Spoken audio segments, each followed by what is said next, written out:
और बड़ी खबर आ रही है इस बीच अपने दर्शकों को बता दें कि भारत पाकिस्तान तनाव के बीच भारतीय सेना ने एक वीडियो जारी किया है जिसमें यह साफ तौर पर दिख रहा है कि कैसे आतंक के आका की जमीन पर तबाही हुई है। 8 और 9 मई की रात पाकिस्तान की सेना ने पश्चिमी सीमा पर ड्रोन और अन्य हथियारों से कई हमले किए। साथ ही जम्मू कश्मीर में नियंत्रण रेखा पर भी लगातार संघर्ष विराम उल्लंघन किए। इन हमलों का मकसद भारत की सीमा में घुसपैठ और अस्थिरता फैलाना था। भारतीय सेना ने सभी ड्रोन हमलों को नाकाम कर दिया और पाकिस्तान की गोलीबारी का भी करारा जवाब दिया और लगातार दिया भी जा रहा है। सेना ने साफ कहा कि वह देश की संप्रभुता और अखंडता की रक्षा के लिए पूरी तरह प्रतिबद्ध है।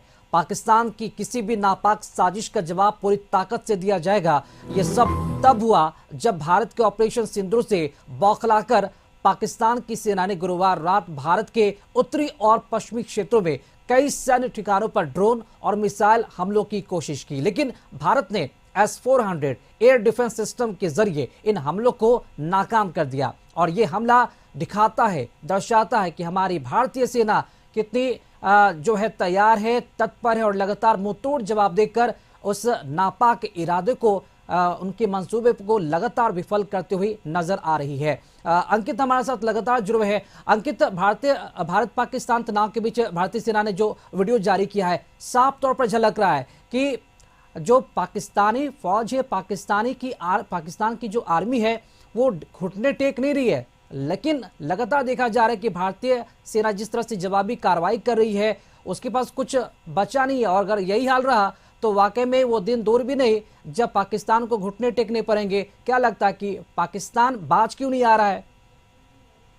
बिल्कुल, देखिए, पाकिस्तान हमेशा शुरू से अगर बात करें कि जिस तरीके से दोगले वाली हरकत करता है उसको देखते हुए वहां के रक्षा मंत्री ने 2-3 दिन पहले बयान जारी किया था कि हम लोग शांति अमन चैन चाहते हैं। लेकिन निश्चित तौर पर जिस तरीके से फिर दोबारा से उसने कायराना हमला किया, उसके बाद भारत ने लगातार जवाब दिया। और बात रही कई ऐसे आतंकी घटनाक्रम की, अगर हम बात करें तो पंजाब में कई ऐसे इलाके हैं वहां पर ड्रोन और मिसाइल के माध्यम से हमला करने का प्रयास किया गया। और ऐसे कई हम लोगों को वहां पर स्थानीय, अगर हम ग्राउंड जीरो की बात करें, स्थानीय जनता को वहां तमाम ऐसे मिसाइल के पार्ट्स मिल रहे हैं और देखे हुए अवशेष मिल रहे हैं जो लगातार वहां पर स्थानीय पुलिस प्रशासन के अधिकारी है वो वहां पहुंचकर उसकी नाकेबंदी कर रहे हैं और वहां से उनको हटाने का काम कर रहे हैं। तो निश्चित तौर पर अगर हम राजस्थान की बात करें, मध्य प्रदेश की बात करें, गुजरात के भुज की बात करें, तमाम ऐसे पॉइंटों को भारत के अंदर पाकिस्तान की तरफ से टारगेट किया गया। लेकिन अंकित, हैरानी होती है कि भारत ने तो बदला लिया था उन आतंकियों से, आतंकी ठिकानों को नष्ट नाबूद करने के साथ ही कि उन्होंने 26 लोगों को, 79 लोगों को मारा था। लेकिन ये पाकिस्तान क्या कर रहा है? पाकिस्तान आतंकियों से, आतंकी जो उनके मारे गए उसका बदला भारत के सैनिकों पर हमला करके ले रहा है। अब तो पूरी दुनिया, पूरा देश जान चुका है कि पाकिस्तान जो है आतंकी परस्त देश है। बिल्कुल, निश्चित तौर पर देखिए कि सबसे बड़ी बात यह है कि वहां पर जो आतंकियों का गढ़ है उनको अगर कोई संरक्षण देता है तो वहां के सरकार देती है, वहां की सेना देती है। इस बात को भारत ही नहीं बल्कि जो सबसे ज्यादा शक्तिशाली देश अमेरिका कहा जाता है उसकी तरफ से कल देर रात को एक ऑफिशियली बयान जारी किया गया था कि एक स्थिति बिल्कुल साफ है कि पाकिस्तान में सबसे बड़ा आतंक का अगर कोई ठिकाना है तो पाकिस्तानी है।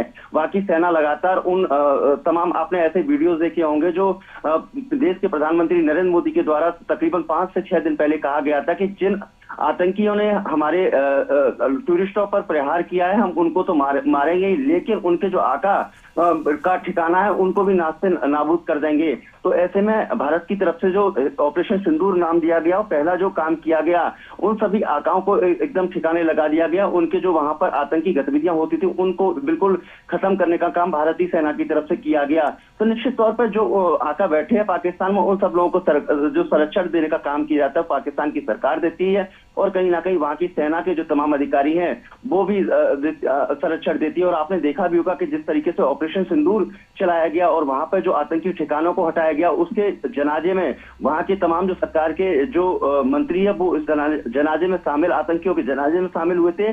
सेना के जो तमाम अधिकारी हैं पाकिस्तानी सेना के वो वहां पर फूल मालाओं से उनका जनाजे में अपना पहुंच के उनका मनोबल कहीं ना कहीं बढ़ाने का काम कर रहे थे। तमाम ऐसे वीडियो सामने निकल कर आए थे जो वहां के आका है वो ये कह रहे हैं कि मेरे शौहर को, मेरी बहन के शौहर को मार दिया, अब मोदी जी मुझे भी उठा लो, तो वो डर है आतंकियों के अंदर। लेकिन कहीं ना कहीं पाकिस्तान की सेना वो उनको संरक्षण देने का काम कर रही है। निश्चित तौर पे आने वाले समय में भारतीय सेना और करारा जवाब देगी। बिल्कुल, जो हालात उत्पन्न हुए अंकित, ऐसे में सिर्फ भारत ही नहीं बल्कि पूरी दुनिया और पूरा जो देश है वो अब पाकिस्तान की जो तबाही है वो देख रहा है। आप हमारे साथ बने रहेंगे।